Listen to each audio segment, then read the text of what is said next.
রাত বাজে 12টা 3। এই 12টা, প্রিয় দেশবাসী, রাত বাজে 12টা 3। রাত 12টা 3 বাজে। দেখুন, সরকারি রাস্তা, এলাকার কিছু যুবক ছেলেরা এই রাত 12টার সময় ওইখানে কি করে অবশ্যই একটু জানার প্রয়োজন আছে। আপনি আমার সঙ্গে থাকুন। তাড়াতাড়ি আসো, তাড়াতাড়ি তাড়াতাড়ি আসো, তাড়াতাড়ি আসো, তাড়াতাড়ি আসো। এই, তোমরা এখানে কি করো? হ্যাঁ, এই একটু নাইকাম করতে। না, রাত বাজে 12টা 3, তোমরা এখানে কি করো? আর তোমাদের বাসা কোথায়? এই ছেলে, এই, তুমি এটা কি করো? দেখে এটা দাও তো দেখি। দেখুন দর্শক বিন্দু, রাত বাজে 12টা 3। এই 12টার সময় হেমার টেমার দিয়ে সরকারি রাস্তা খনন করা হচ্ছে। এখন কি বোঝা যায়, আমি একটু এদের সাথে কথা বলে নেই। ভাই, আসসালামু আলাইকুম। ওয়ালাইকুম আসসালাম রহমতুল্লাহি ওয়া বারাকাতুহু। এই আসসালামু রাত আলাইকুম। ওয়ালাইকুম সালাম। এই রাত 12টার সময় আপনারা এলাকার কিছু যুবক ছেলেরা মিলে জেলে এই সরকারি রাস্তা কাটতেছেন। এটা কি মনে করে কাটতেছেন বলুন তো একটু। আসলে 313 ফাউন্ডেশন মানেই মানবিক কাজ। কি 300? 313 ফাউন্ডেশন মানেই মানবিক কাজ। 313 ফাউন্ডেশন। জি। আচ্ছা, বলুন। আর 313 ফাউন্ডেশন মানে ধর্মীয় প্রতিষ্ঠান হ্যাঁ। এবং রাস্তাঘাট মেরামত, রক্তদান সেবা কেন্দ্র, এই জি। সমস্ত কাজ সবসময় আমরা করে থাকি। আচ্ছা তো আসলে রাতে আধারে করার এই একটা উদ্যোগ যে এখান দিয়ে মেন একটা রাস্তা, আচ্ছা আপনার কৃষ্ণপুর রাজীবপুর কাটিগ্রামের, এটা মানিকগঞ্জ থেকে একটা রাস্তা সচল। এই রাস্তায় দিনে কাজ করলে হয়তো কি হবে, গাড়ি ঘোড়া সব আটকা থাকবে, মানে জনগণের প্রবলেম হবে। জনগণের প্রবলেম হবে। তাই আমরা জনগণের প্রবলেম না করে রাত 12টার সময় আসছি, 10টার সময় আসছি এখানে, 10টা থেকে এখন 12টা বাজে। আচ্ছা আমরা এখান দিয়ে খুঁজে, আপনারা জানেন এর আগেও আমরা এখানে এই রাস্তার কাজ করছি, আচ্ছা এই রাস্তার কাজ করছি। এখন আবার এই মাটিগুলা ধুয়ে চলে যাইতেছে। আচ্ছা ধুয়ে চলে যাওয়ার কারণে আমরা সবাই মিলে 313 ফাউন্ডেশন পূর্ব মুকিমপুর এলাকাবাসী উদ্যোগ নিয়ে এখানে আমরা পাইপ দিতেছি। হয়তো এখন আপনি জানেন না, হুট করে চলে আসছেন, জি। তো জানেন এই সামনেও আমরা একটা পাইপ দিছি 110 ফুট। আচ্ছা আচ্ছা 313 ফাউন্ডেশন মানেই শাহিন কাকা, 313 ফাউন্ডেশন মানেই পূর্ব মুকিমপুর এলাকাবাসী যুব সমাজ। সেই যুব সমাজের উদ্যোগে আমরা এই সবসময় এই মানবিক কাজগুলো করে থাকি। আর এখানকার পানি যদি চলে যায়, অটোওয়ালারা, হ্যালো বাইকালারা এই রাস্তাটা সবসময় সচল থাকবে।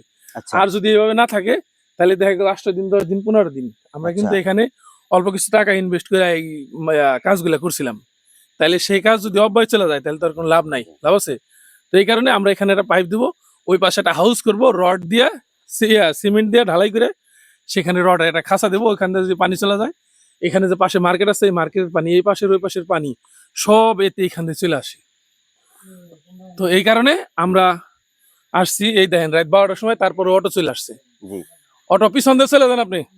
আচ্ছা, তো আপনার নাম কি? আমার নাম মোহাম্মদ আয়ুব আলী। মোহাম্মদ আয়ুব আলী। জি। আচ্ছা, এই যে এলাকার কিছু যুবক ছেলেরা সবাই একজোট হয়ে রাস্তায় মেরামত কাজ চলছে 313 ফাউন্ডেশনের অর্থ দিয়া, এই তো? জি। সরকার থেকে কোনো আপনারা কি কখনো পান? এই যে যেগুলো করতেছেন, সরকার কি আপনাদের সহযোগিতা করে সেটা বলুন না, তো। এই ইতিপূর্বে আমাদের সরকারি কোনো অনুদান আছে নাই। আপনারা জানেন এখানে একটা অ্যাক্সিডেন্ট হয়েছিল, বাবু কাকার হাত ভেঙে গেছিল। আচ্ছা এরকম 2-3টা অ্যাক্সিডেন্ট হওয়ার কারণে আমরা উপজেলা এলজিডি প্রকল্পের যে রাস্তা, ওনাদের কাছে গেছিলাম। তো ওনাদের মাধ্যমে বলার কারণে হয়তো অনেকদিন আগে আবেদন দেওয়া ছিল, আমাদের 10,000 টাকা দিছিল এই পর্যন্ত। এ পর্যন্ত 10,000 টাকা দিয়েছে। 10,000 টাকা দিছিল। আমরা 18,700 টাকার কাজ করছিলাম ওই সময়। আচ্ছা আচ্ছা, বাকি টাকাটা আমাদের 313 ফাউন্ডেশন বহন করছে।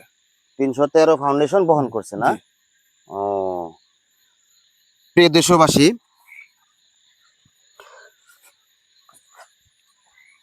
যুবক ছেলেরা এলাকায়, প্রত্যেকটা এলাকায় যুবক ছেলেরা বসবাস করে। দেখুন, যুবক ছেলেদের কতটুকু মন মানসিকতা তাদের থাকলে রাত 12টার সময় জনগণের অসুবিধা হবে ভেবে রাত 12টার সময় রাস্তা খনন করছে। সরকার তো আছে, এলজিডি আছে।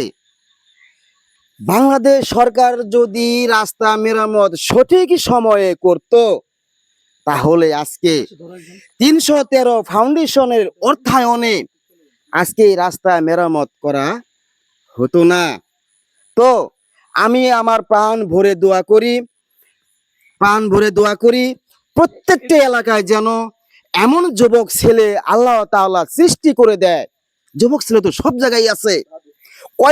কয়জন ভাবে বলুন তো, কয়জন ভাবে রাস্তাঘাট নিয়ে? এক এক যুবক ছেলে এক এক রকম রাস্তায় হাঁটে, কিন্তু কোন যুবক ছেলেরা জনগণের চিন্তা কখনো করে না। কোনো বলতে হলে ভুল হবে, সবাই একরকম না। তো এরকম যুবক ছেলেদের পাওয়া যায় শতকরা 4 থেকে 5 জন। তো আমি প্রথম ভেবে নিয়েছিলাম যে এইখানে রাত 12:30টার দিকে হয়তো কোনো অকারেন্স চলছে। আমি তো এসে পুরাটাই আমার মন মানসিকতা চেঞ্জ হয়ে গেছে। তো আমার এই ভিডিওটি যদি আপনাদের একটু হলেও ভালো লাগে, একটি লাইক দিবেন, একটি শেয়ার দিবেন। আপনাদের শেয়ারের মাধ্যমে আমার এই ভিডিওটি অন্যান্য মোবাইল স্ক্রিনে চলে যাবে।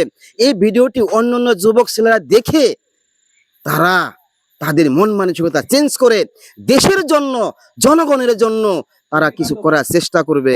ভালো থাকুন, সুস্থ থাকুন, সুন্দর থাকুন। আসসালামু আলাইকুম।